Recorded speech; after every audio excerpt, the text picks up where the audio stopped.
So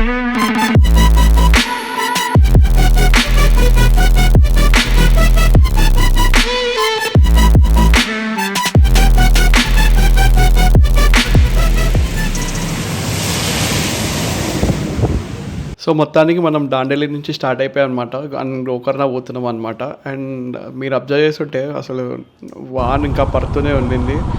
and ఇప్పుడే దాండేలి దాటిన తర్వాత మన ఊరు బయట ఒక పెద్ద బ్రిడ్జ్ వస్తుంది. ఈ బ్రిడ్జ్ యాక్చువల్లీ ఓవర్ఫ్లో అవ్వాలి, కానీ అప్పటికి ఇంకా వర్షం ఇంకా అప్పుడప్పుడే స్టార్ట్ అవుతుంది కాబట్టి ఇంకా ఓవర్ఫ్లో లేదు.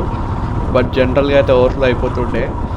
అండ్ లక్కీగా నా లగేజ్ సిస్టమ్ ఏదైతే ఉందో ఐ యూస్ ప్యానియర్స్ అనమాట. అంటే హార్డ్ బాక్సెస్ వాడాను, మెటల్తో తయారు చేసి ఉంటుంది. సో లక్కీగా వాటర్ లోపల పోలేదు అని తడవలేదు అనమాట. ఏంటిది పీటీ క్లాసా? ఎక్సర్సైజెస్ చేస్తుంటే ఇక్కడ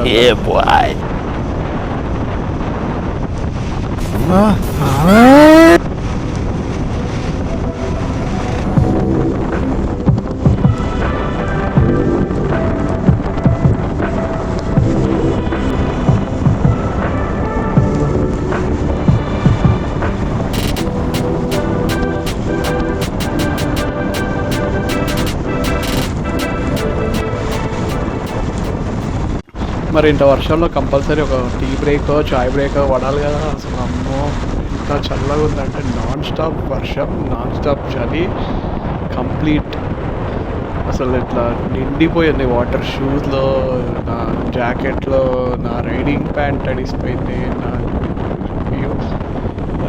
అన్ని వేసుకున్న అన్ని gear like rain gear, rain gears అన్నీ మొత్తం తడిసిపోయినాయి. 2 రెయిన్ గేర్స్ క్యారీ చేసాం, మొత్తం తడిసిపోయింది. సో మొత్తానికి అయితే ఆపారు. అంతా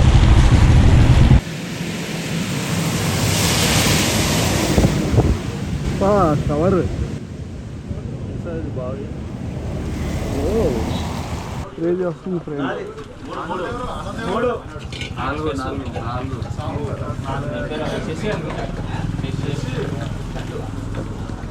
ఆనందం చెప్పండి.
సో మొత్తానికి అనకే రీచ్ అయ్యి బైక్ మీద ఇక్కడ ట్రెక్కింగ్ వానలో చిన్న స్మాల్ హైక్కి వెళ్తున్నాం. నేను శ్రీభయ్య వచ్చి ఎలా ఉంటుందో మీకు కనిపిస్తుంది కదా అక్కడ ఎంత వర్షం పడుతుందో.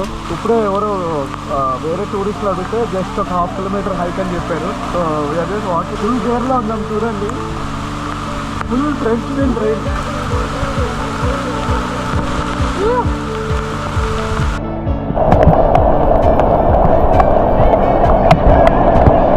అలా ఎందుకో చూస్తూ ఉండిపోవాలనిపిస్తుంది కదా.